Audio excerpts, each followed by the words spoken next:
پاکستان کے شمالی علاقے کاراکورم کے عظیم اور پر اسرار پہاڑ، یہاں سفر کرتے ہوئے کچھ ایسی جگہیں سامنے آتی ہیں جو واقعی انسان کی سانس روک دیتی ہیں۔ آج کے اس سفر اور تجزیے میں ہم ایک ایسی ہی انتہائی خوفناک اور حیرت انگیز جگہ کا رخ کر رہے ہیں، دریائے ہنزا کی بے قابو لہروں کے بالکل اوپر جھولتا ہوا حسینی سسپینشن برج۔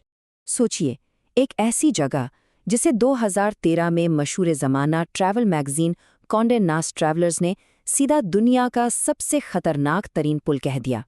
یہ کوئی چھوٹی بات نہیں ہے۔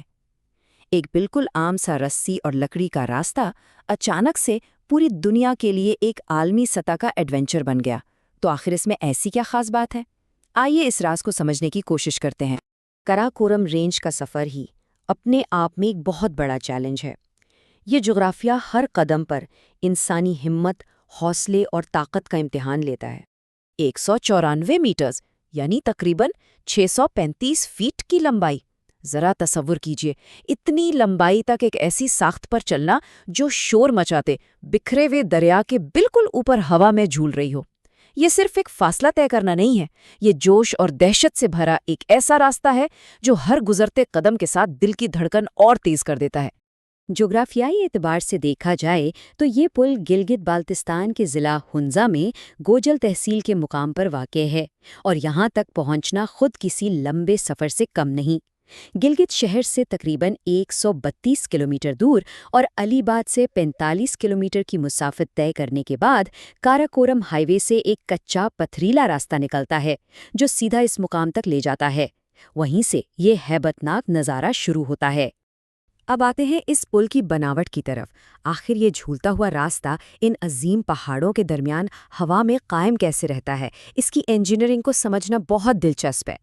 اس کی بناوٹ بالکل ایک سمپل سسپینشن ڈیزائن پر مبنی ہے۔ پورا کا پورا پل صرف 6 بڑی رسیوں کے سہارے ٹکا ہوا ہے، جن کے درمیان مستطیل شکل کے لکڑی کے تختے پھنسائے گئے ہیں۔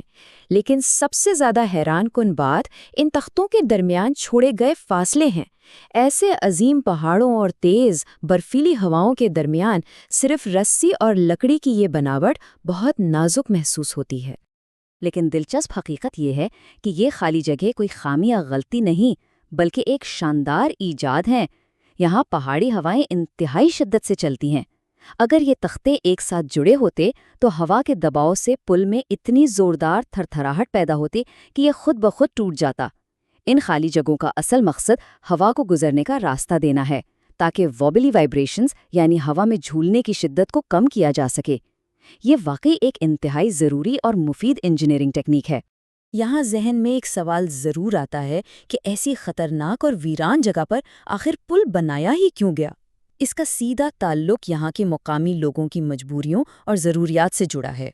ایک طرف دیکھا جائے تو یہ پل اپر ہنزا کے 2 گاؤں حسینی اور زاربوت کو آپس میں جوڑنے کا ایک واحد اور انتہائی اہم راستہ ہے۔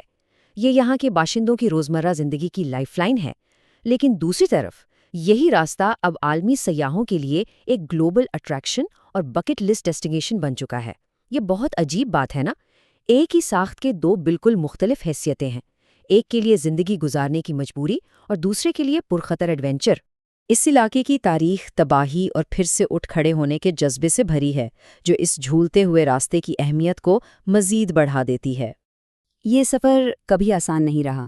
اصل پل 1968 کے آس پاس تعمیر کیا گیا تھا۔ پھر 2010 میں آنے والی عظیم عطاباد لینڈ سلائیڈ نے اس پورے خطے کو تباہ کر کے رکھ دیا۔ قدرت کی اس بھاری آفت کے باوجود مقامی لوگوں کا جذبہ قائم رہا اور 2010 کے بعد اس پل کو اس کی موجودہ حالت میں دوبارہ تعمیر کیا گیا۔ یہ محض ایک راستہ نہیں بلکہ وہاں کے لوگوں کی ہمت اور لچک کا جیتا جاگتا ثبوت ہے۔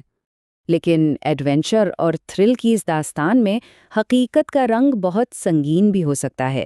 ان عظیم پہاڑی خطوں میں خطرہ ہر وقت ہر قدم پر منڈلاتا رہتا ہے۔ تو اس عظیم جغرافیائی مقام کو پار کرنے کی اصل قیمت آخر کیا ہو سکتی ہے؟ یہ سوال سوچے بنا آگے نہیں بڑھا جا سکتا، کیونکہ یہاں کا سخت ماحول کسی بھی قسم کی انسانی غلطی کی ذرا سی بھی گنجائش نہیں دیتا۔ حال ہی میں جولائی 2022 کا واقعہ اس بات کا ثبوت ہے کہ قدرت کے سامنے انسان کتنا بے بس ہے۔ سندھ سے تعلق رکھنے والا ایک طالب علم اس پل سے دریائے ہنزا میں گر گیا۔ مقامی انتظامیہ کے مطابق وہ مرگی کا مریض تھا اور ممکنہ طور پر دورے کی وجہ سے گرا۔ ایک لمبے اور مشکل ریسکیو آپریشن کے بعد تقریباً 2 سے 3 گھنٹے کی تلاش کے نتیجے میں اس کی لاش کلمت کے قریب دریا سے نکالی گئی۔ اس دردناک حادثے کے بعد تحقیق کے لیے پل کو کچھ دنوں کے لیے مکمل طور پر سیل کر دیا گیا تھا۔ اس واقعے کے بعد اس پل کو پار کرنے کے لیے کچھ اہم حفاظتی اصول لازمی قرار دے دیے گئے ہیں۔ پہلی بات، مقامی انتظامیہ کی ہدایت اور کسی بھی قسم کی عارضی پابندی کا مکمل احترام کرنا لازم ہے۔ اور دوسرا سب سے اہم قدم، اب اس پل پر چلنے سے پہلے لائف جیکٹ پہننا فرض کر دیا گیا ہے۔ تھرل اور ایڈونچر کا شوق اپنی جگہ، لیکن زندگی کی حفاظت کو کبھی نظر انداز نہیں کیا جا سکتا۔ تو آخر میں ایک اہم سوال دماغ میں آتا ہے، کیا دنیا کے ان خطرناک ترین راستوں کی کشش اس احترام اور احتیاط سے زیادہ اہم ہے جو ایسی جگہ ہم سے مانگتی ہیں؟ خوبصورتی اور خطرے کا یہ انوکھا امتزاج ہی اس حسینی سسپینشن برج کو واقعی ناقابل فراموش بناتا ہے۔ امید ہے اس تجزیے سے عظیم پہاڑوں اور قدرت کے اس کرشمے کے ہر پہلو کو سمجھنے میں مدد ملی ہوگی۔